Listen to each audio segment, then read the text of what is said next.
Hello, crafters. I'm so glad you stopped by today. We are continuing with our series on card making. And in this video, we are going to be looking at embossing folders, what they are and how to use them. Embossing is a perfect way to add some extra depth and dimension to your cardstock with little effort on your part, thanks to these plastic forms called embossing folders. So let's hop down to my desk and I'll show you what I mean.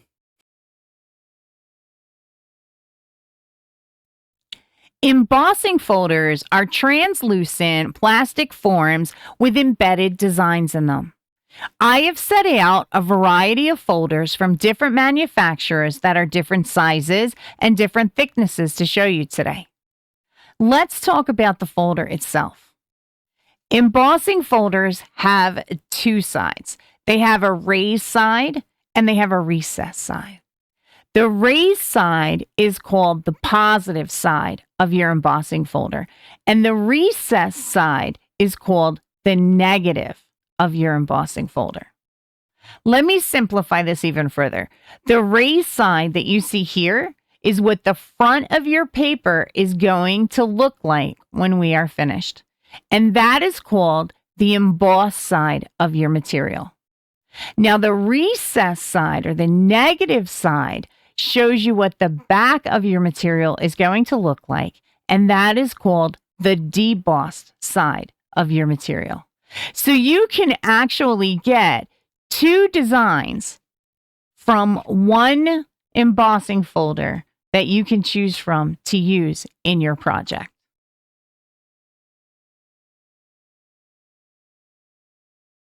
Let's talk about the two types of embossing folders. Well, there are three if you count the ones that cut and emboss, but we're going to learn about the two-dimensional and three-dimensional embossing folders today. This first one is called a two-dimensional folder. This one adds a raised image or design with one level of depth. Now, what does that mean? Let me show you. Look at this brick folder closely, and you can see that there is a flat portion in this folder. This is where our material is going to stay flat. Now, the raised part of this folder is what forces the paper to form into the shape of a brick with no further levels, giving us a two-dimensional look when it's embossed. One level being the flat and one level being the raised part of the design. A two-dimensional folder works well when layered beneath other elements, and they add more texture and design to a card topper. Now, the three-dimensional folders are thicker. Look at the difference between these guys. And these guys give a more elaborate detail of design. They have varying levels of dimension to them, bringing a more realistic look like this 3D brick folder I have. Look at how much more this pops than the standard 2D brick design. Let's compare the two-dimensional design with the three-dimensional design. Look at the difference between these two folders. The three-dimensional one provides more depth, having that third layer to them, which in this case are these little chunks of concrete that stand on top of the raised brick. So as you can see, there are three levels to this folder. So it is called a three-dimensional folder. And it amazes me how realistic some of these folders can actually look. Now, a three-dimensional folder can also be used as a background or an element on a background. Or in the case with this flower folder, it can actually sit by itself and give you a very elegant card. It's quite a stunning way to present a card to someone.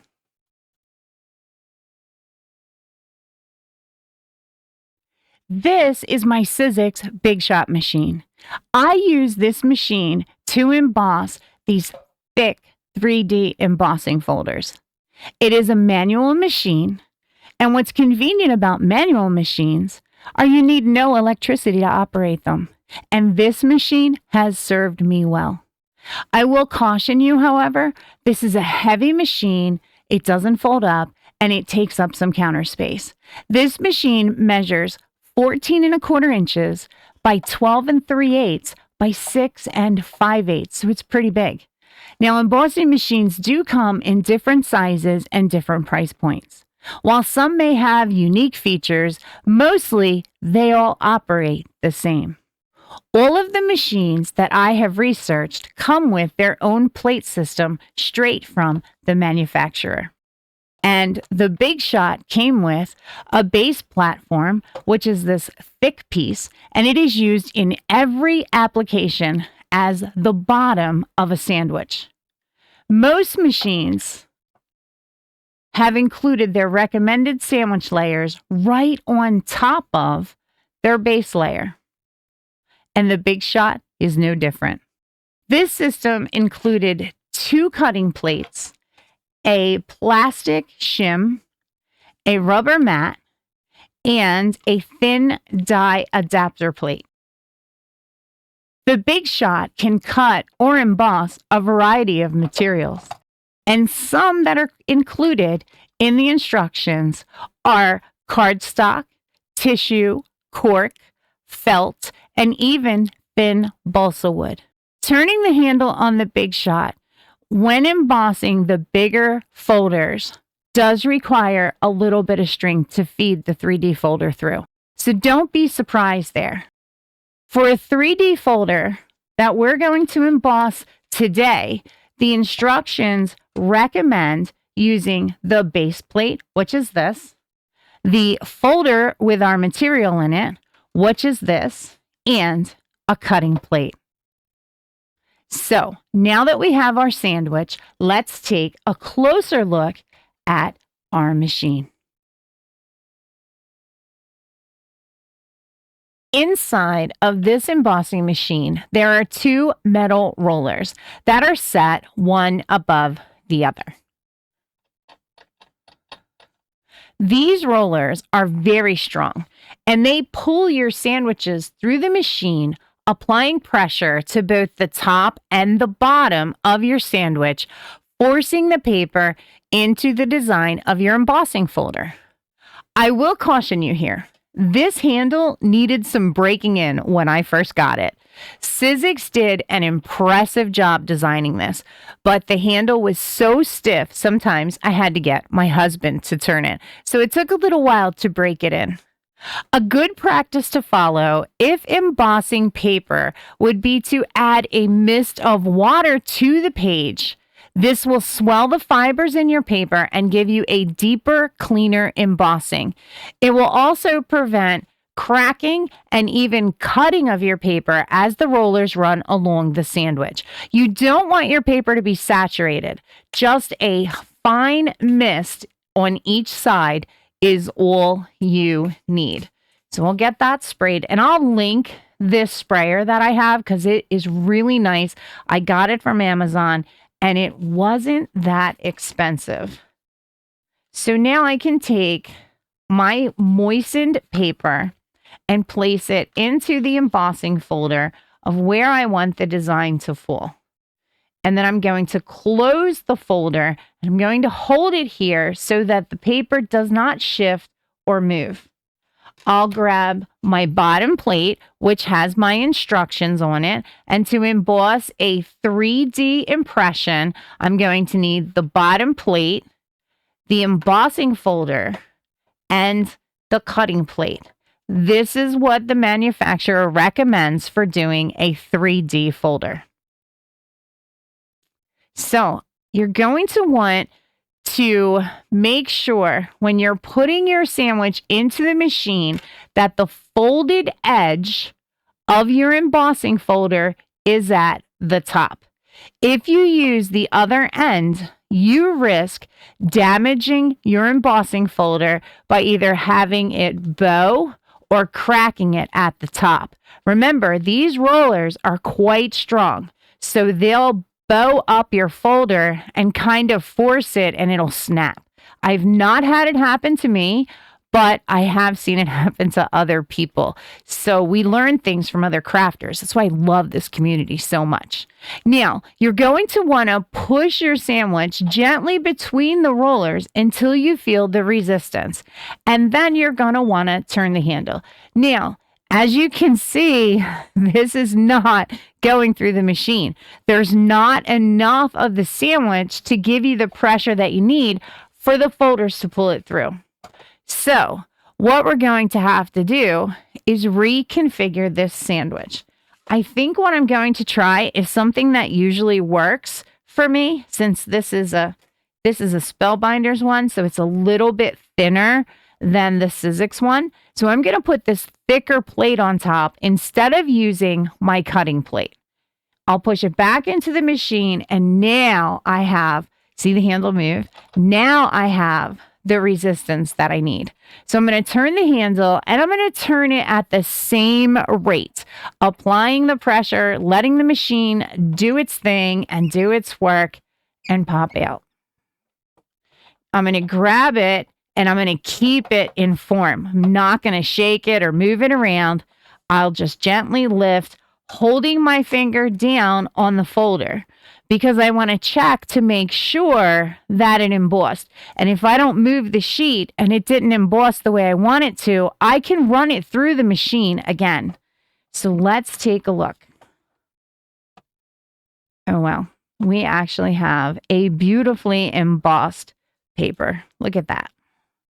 There's your emboss side, and here is your deboss side. So you can see you do have two different designs that you can work with. And I'm going to show you some really cool tricks that you can do with these papers to really, really give them a new flair. I did what's called a non-standard sandwich with this Sizzix. And what that means is the sandwich that's on here, it doesn't work for this specific folder. So what I'll do is I'll use my label maker and I'll put on the back of the folder, and it won't harm the folder at all.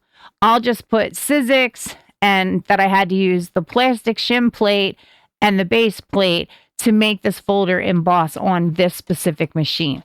Since I have more than one machine, I actually have to write Big Shot on this one, or Sizzix, or BS, so I know exactly what it means.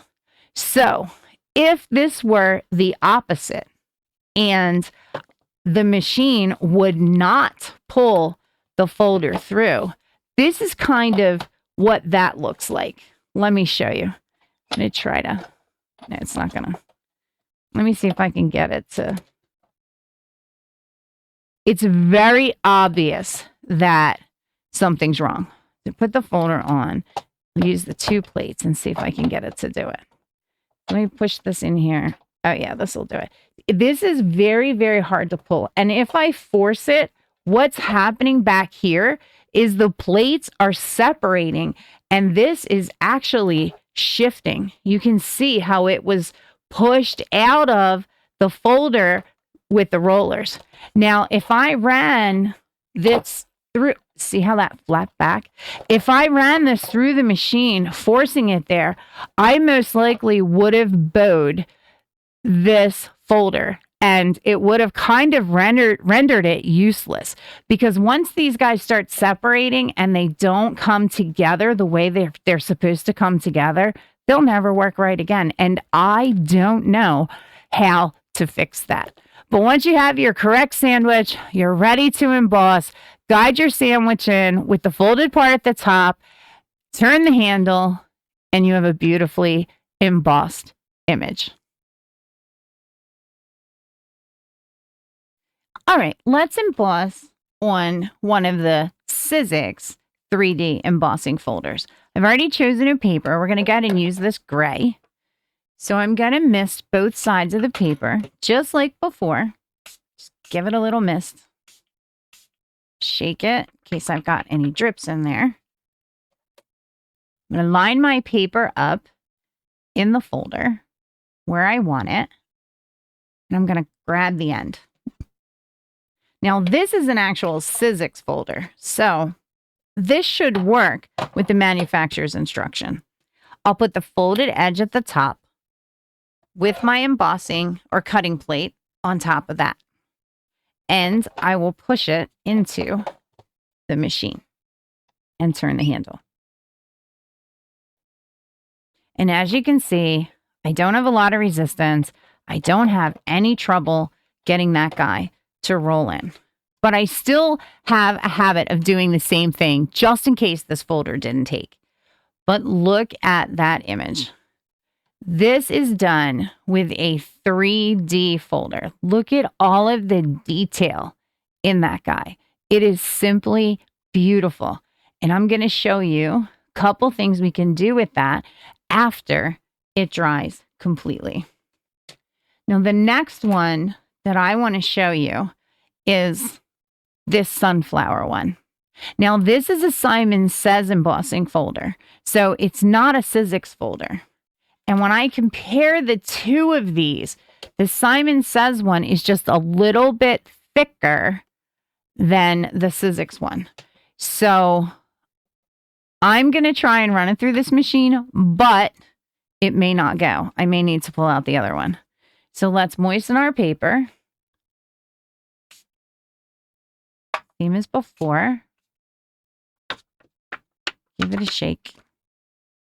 I'm going to line it up where I want it. Because this design is really not going to need much to make a card.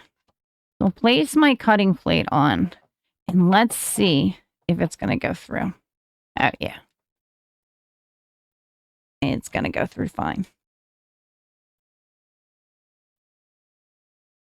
There's a little more pressure I have to apply to get it to work, but it did go through without too much difficulty.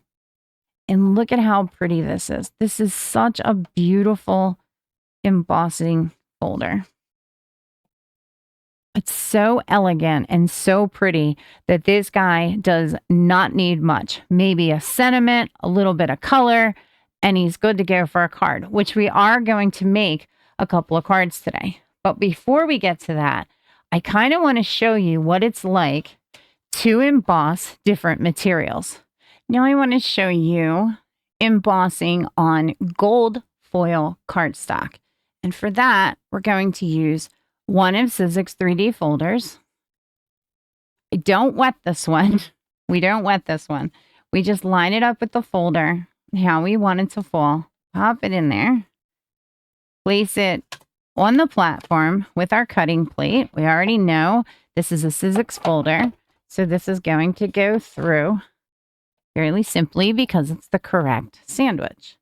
Now, sometimes these guys don't like to get started, but once you get them started, they're pretty good to go. And this little pop that you're going to hear at the end is normal. This is absolutely normal for these folders. They're so thick. Okay. So I'm going to hold it, make sure it took. So let's look at this. This is so pretty.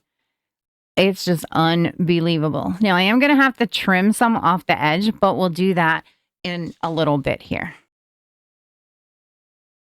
This design is so pretty and raised up so well that it really doesn't need much to turn into a card. So I would like to add some color to it, however. And I think what we'll do is we'll do the white, and I will put on some heat embossing on the sentiment just to kind of keep it all nice and pretty, nice and elegant. So I'm going to grab my brush. I use these brushes. You get them from Amazon, and I will link them in the description. I like them very much. And to protect my work surface, I actually have a mat specifically for inks. This comes from Tim Holtz. I can also link this in the description if you're interested. They have these small ones and then they have different sizes of them. But this size works for me. It fits a 5x7 card in it pretty well. So I'm going to grab quite a bit of ink on here. Dab it off on there. And I'm not going to come in from the edges like we usually do when we emboss. I am going to touch the flower petals very, very lightly just to give them some definition. Not going to put a ton of pressure here because I don't want the ink to fall on the flat part of the embossing folder. So we're just going to do a little bit of highlighting here. I'm going to do the same on the other flower down here, just small, light circles. If I happen to get some on the flat part, it is not the end of the world. But I'm going to try really hard not to. So it takes a very, very light touch and a lot of ink. That's what this kind of technique takes when you're putting a highlight onto a darker cardstock. Some of the flowers are going to grab the ink better than others just because of the way they were designed, like that guy does a very pretty job. Now, coming up to this part here, this design here is really tiny and it doesn't have a whole lot of embossing on it. So I really have to be careful here because I only want to catch these little flowers and give them some highlights. The same with these little buds. Same with these little buds that are kind of standing up. And then we'll hit the grass down at the bottom with a little foliage. Come up. And you can see, because I used such a light touch, I didn't get anything on the flat part of the paper. Now I'm going to grab my yellow Distress Oxide ink, and I'm going to put a little bit of color on my flowers. Using the same method, I'm going to saturate this brush with color. You can get it nice and saturated. I'm going to take some of it off because a lot of times everything is going to be concentrated to the center and you kind of want this guy to be even. So now I'm going to try to stay away from the centers of the flower and I'm just going to touch the petals. I'm just going to go around with a really, really light swirl and only touch the petals. Not going to touch anything else. Just going to add some dimension to my flowers. Some of them will do better than others, but I think you get the picture.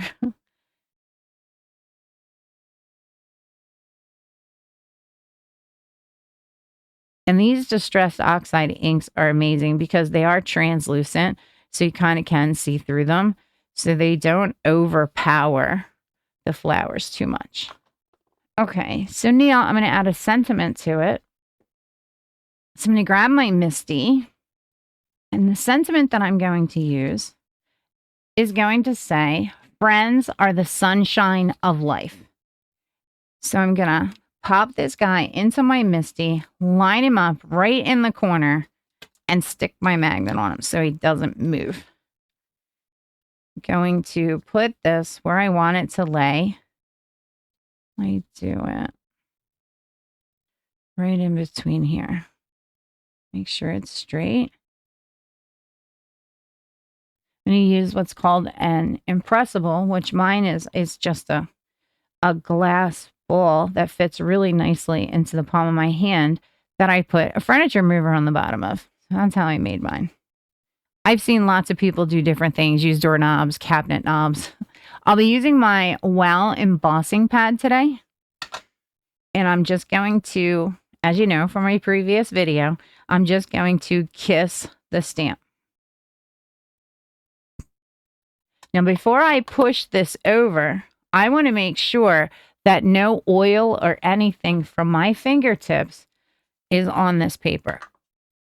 For that, I'm going to use this little powdered tool that I grabbed. I think I got this at Michael's, but you can make your own with cornstarch. Let me make sure that I did not shift my paper any. I don't think I did, but I'm going to make sure. Get that guy in there correctly. Okay. Now I'm going to close the door slowly because I want the paper to fall correctly so it doesn't smudge my image. Get that guy embossed down with some ink. And I think I'm going to add just a little bit more just to be sure. This is a silicone stamp, so I'm not putting a lot of pressure to it because I don't want to distort the words or the letters. And give it a little bit of pressure, not a lot, a little bit. There we go. Now, with this, you can kind of see what's going to happen, where you can't see that on white paper, but you can see it on the gray, and I think that's pretty cool. Set the magnet on the side there so that that doesn't close all the way, so I can clean that stamp off in a few minutes. Set that aside. And now I'm going to pull out my tray and grab my embossing powder. Today I'm going to use an embossing powder that I did get from Michael's. So this is a Recollections embossing powder, and the color is just black, just plain black. So we're going to sprinkle that on there. You guys have seen me do this before. And I'm just going to shake it off and tap it. Isn't that pretty? I haven't even done anything to it yet. Okay, let me set this aside. It doesn't take long to melt this. It doesn't take long at all. And you can tell that it's embossed because it has a shine to it. I don't know if the camera is going to pick the shine up or not. But it has a shine to it. And that's how you can tell that your embossing stuck. We're going to do this guy as an A2 card. So an A2 card is 4 1/4 by 5 1/2. But I want this guy a little smaller than 5 1/2. I actually want to take it to almost 5 1/4. Let's take the top off. And we want to be careful whenever you're cutting an embossed image that the blade does not catch the embossing, because it will tear your folder or your card topper, sorry. Okay, so I'm going to take this to about, well, it's going to be a little bit bigger than 5 1/4. Probably going to take it here. This is where it's going to get tricky. So I'm going to take the blade to the center of the paper and I'm going to sink it in, and I'm going to gently and very slowly pull it back, and then I'm going to press it forward. If I feel any kind of resistance whatsoever, I am going to stop cutting and do this with a scissor. But I didn't. I actually was able to get it. So now 4 1/4 is what my base is going to be. I'm going to double mat it. So I'm going to take this guy back to 4. Let's see where that falls. Now this is going to cut into the embossing. So what I'm going to do, I'm going to sink the blade and see if I can't very slowly work this out. I'm not moving the paper. I have a firm grip on this paper. Yeah, I got it. It takes practice to be able to cut these. So there is our card topper. Gonna apply some art glitter glue. Love this glue if you haven't heard me say it before. But if you've ever seen another one of my videos, then you've certainly heard me rave about art glitter glue. Get this on here. There we go. Let's get this burnished down really well, because I did put an 80-pound cardstock on top of the 65-pound. But I have a plan, so. And then this guy's going to sit on top of that. Now, when you're gluing on the deboss side, you have a lot of little grooves here that glue can go into. Not that it matters if it goes in the grooves, it doesn't. But what does matter is that you get as much of the flat area as you can, because this is what's going to be easier touching your card mat. So I still put it in the flower, but it's probably not going to grip the paper at all. Not with this one. This one's pretty deep. So I want to make sure that I catch as much of the flattened area that I can. Do you see how I did that?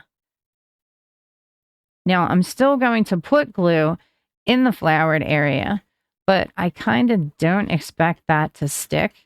You can't really burnish a 3D image like this. You really can't. You will ruin the image, the embossing, and you don't want to do that. So let's get this guy on.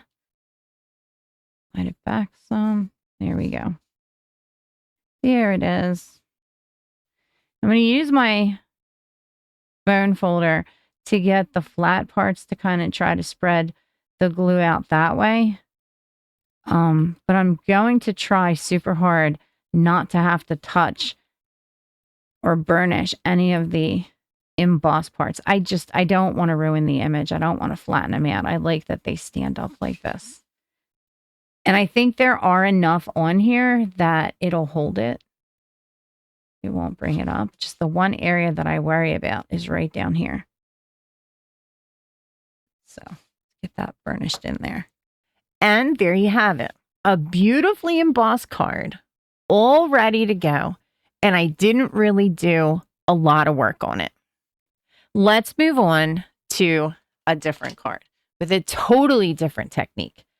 Let's work on this one that we did with the gold foil cardstock. This is a lot of bright gold, and I want to give it a little bit of distressing. This is a nail file I grabbed, I don't know, Walmart, the dollar store, but it has a nail edge file on it that is super, super fine. So I'm going to take that, and I am just going to rub it along this foil and try to bring out the white core that's underneath of the foil, or just turn it kind of like an old, that's what it's doing. It's turning it to kind of an old look, like a tarnished look, which I think is pretty cool. And you just don't know what the paper's going to do until you start doing stuff to it. So this kind of has a silver underlay. This is going to give me the gold in the background. And then I'm going to keep going because it's going to give me this tarnished silver along the top. So it's kind of now is starting to remind me more of brass than gold. And I think that looks really, really stunning. Yeah, that's pretty elegant. And what I did with her was I took this gatefold die cut and I took the gate out of it. I think what I'm going to do is put one on each side of it like that, and a sentiment in the center that says something old, something new, something borrowed, something blue. The size on this one, if I didn't mention it, is A2, which is 4 1/4 by 5 1/2. This next technique that I would like to show you involves inking up your embossing folder. So for this, we're going to be using some Ranger pigment ink in white. We'll be using the Ranger Distressed Oxide Fire Brick, a brick colored cardstock, and our embossing folder. Now, earlier we discussed how each embossing folder has a positive and a negative side. The negative side pushes into the positive, and that's how you get your design. So for this specific technique, I want to add the white to the bricks. So I'm going to apply my ink to the negative side. And we're going to do it like this. You can use a brush, but sometimes, like with something like this, you can literally just wipe down your embossing folder. And sometimes, even if you get a little bit over the bricks, it's okay because that's kind of what they look like anyway. Now we still have to moisten our paper. So we're going to go ahead and keep it away from the ink because it will react. And we're going to spritz our paper. I'm going to shake it off. Kind of get it a little a little moist, I'm going to put, I only did one side. I only did the side that I don't have the ink going on. Get this in here really, really well. And I'm going to press it. And I'm going to put a clip on it so I can show you the machine that we're going to be using. Move these out of the way. For this folder this time, we're going to use my favorite machine, which is my Spellbinders embossing machine. I usually only use the Big Shot for the thick 3D folders. This guy is the one that I use and love the most. It's more compact. I store it right behind me on a shelf, and it did come with what's called an adaptive plate system. What I like about Spellbinders is their plates don't always only have the name to them. They actually alphabetize these puppies. So when you're mindlessly doing things over and over again, having ABC order to follow, at least for me, makes things so much easier. So we're going to be building a standard embossing folder sandwich. So we need our platform base, which is our A, and we need our B, platform top, then our embossing folder, and then our cutting plate. So we'll get this guy on here. I'll put my embossing folder on, and I'll unclip it, and I'll place the cutting plate right on top. See, simple as A, B, C. I do have a couple shims under here because I found that you just get a better embossing with it. But as soon as this guy grips, and unlike the Sizzix machine, I did not have to break this handle in. I mean, this guy just worked right out of the box. I didn't have to call my husband. I didn't have to get Penelope or Colleen to help me. And I didn't have to hurt my wrist or my shoulder. So let's see. Yeah, it did. All right. So here is our brick design. It didn't do a whole lot to it. But once I add this fire red ink, you just wait and see what happens. It really comes to life after you do that. So here's our bricks. I'm going to have to do some trimming off the edge, I think. But before I get into that, let's get some of the inking done to kind of tone down this white a little bit, because that is truly a bright, bright white. Now I'm going to work from the corner of this, and I'm going to go over. I'm not going to do the entire folder. I'm just going to sporadically go around with the ink and just kind of touch a brick here and a brick there and a brick everywhere. And it's going to give it some more definition because I am actually adding another shade of color to it that's pretty close to the one that's already there. So I'm going to get kind of a shine. And even when this ink dries, that sheen that it has is going to remain. And it just really does give it quite a realistic look. Now, I don't like how that white went across here. So I'm going to try to tone that down quite a bit. I think that looks pretty good, don't you? It just looks like an old brick wall that's kind of hanging out in somebody's house somewhere. My husband is a veteran, so I'm actually making this for him for Veterans Day. These really, really cool marine raised popped up things that I'm going to pop on here. So we're going to start with this guy, and they even have the sticky on the back. But I don't know how long these guys were sitting at the store, so I am going to reinforce it with some glue just to make sure that it doesn't go anywhere. Going to lay this guy here. I really need to have it closer so I can see what I'm doing, because it's going to be very tight. Okay, I think I got it. Now, because this thing is so wide, I'm actually not going to trim this. I don't really think it's going to matter. Okay. Now, he really didn't have much to do with tanks when he served. So I think I'm just going to pop in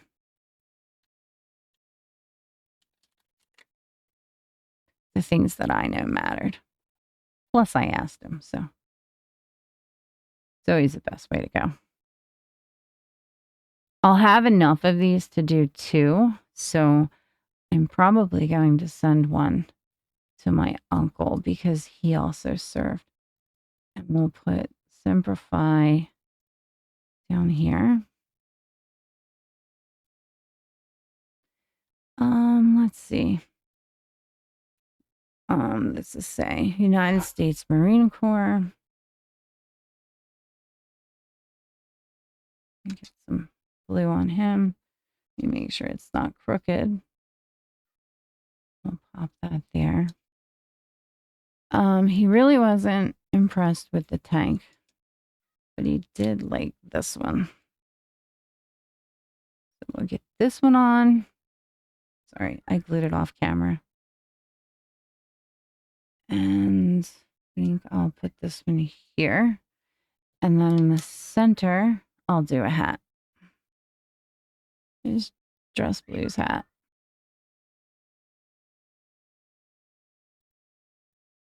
And we'll put that right in the center. You know, doesn't that just look so cool? So you've seen a lot of techniques today, a lot of different ways that you can use embossing folders, and I really hope that you learned something. I hope to see you back again for another video, and until then, happy crafting.